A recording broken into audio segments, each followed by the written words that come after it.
On the 26th of March 2002, the Anderton boat lift was reopened by British Waterways. The restoration work was successfully carried out over a period of 2 years and at a cost of more than £5 million.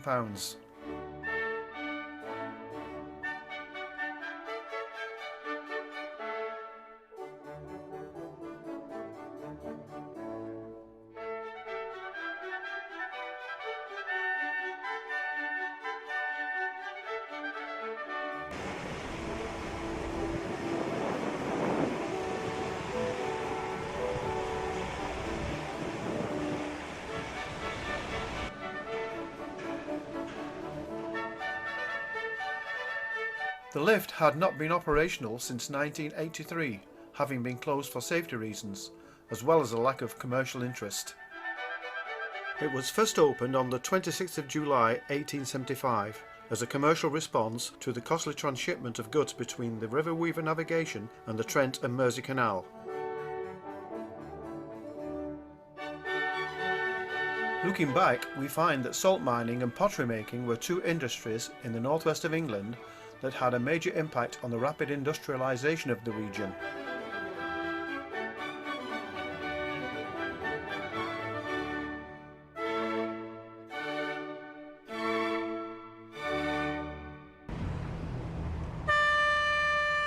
The River Weaver was made navigable principally due to pressure from salt proprietors in Cheshire and salt merchants in Liverpool. The Trent and Mersey Canal was constructed as a response to the demands of the pottery industry in Staffordshire.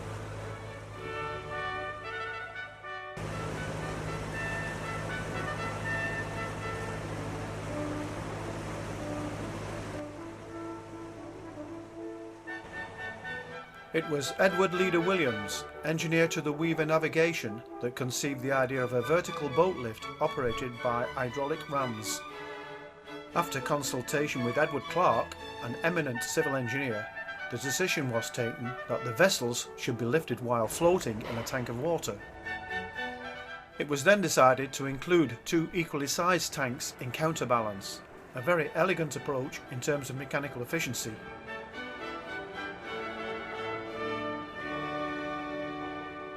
This diagram shows the basic operation of the lift. The tanks, or caissons, are mounted on hydraulic rams. The rams are interlinked by a duct. There is an isolating valve to control the water flow between the rams, and there are gates to allow the boat to access the caissons and contain the water within.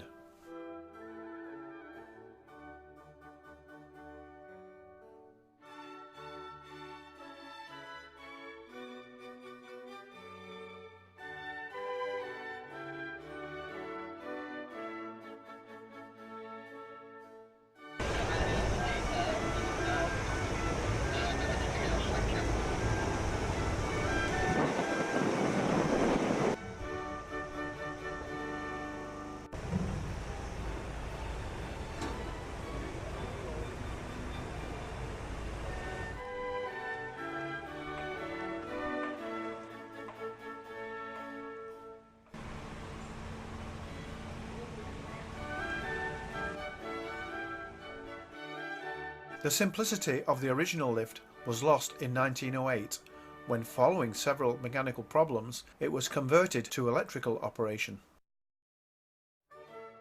Headgear pulleys and counterweights were mounted onto an additional outer A-frame structure. The energy from 230 horsepower electric motors replaced that of the hydraulics. A control cabinet above the aqueduct housed the so-called tram controllers, quite different from the computerized control room we see today.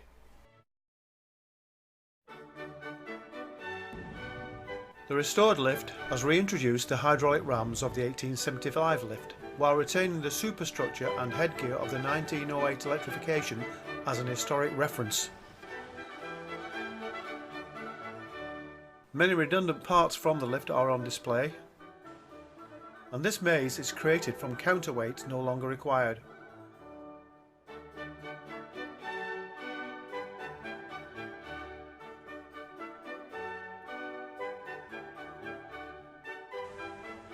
There is a visitors centre that provides not only information and souvenirs, but educational facilities also.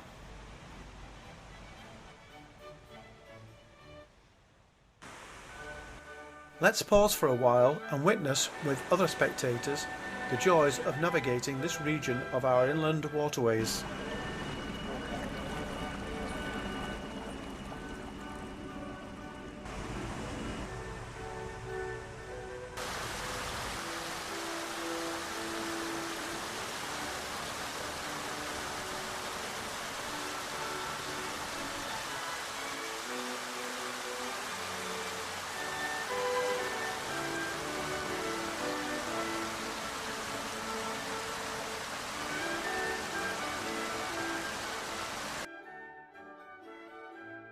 It's not, it's not holding, it goes on boats over a certain end.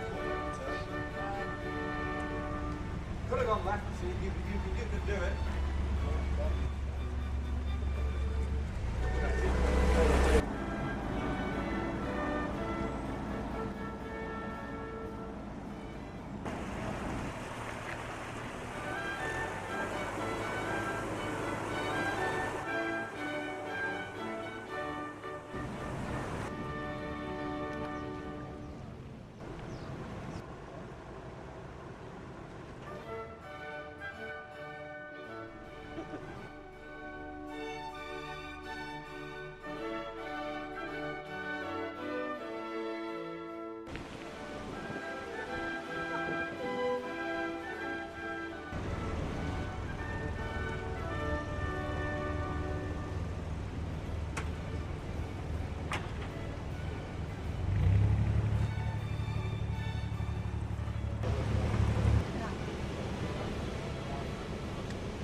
It is worth recording that on completion of the Anderton boat lift, Edwin Clark became involved in the design of a number of boat lifts on the continent.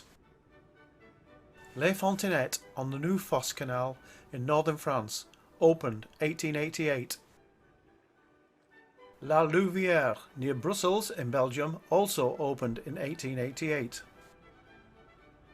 There are other lifts not designed by Edwin Clark but clearly inspired by the Anderton boat lift.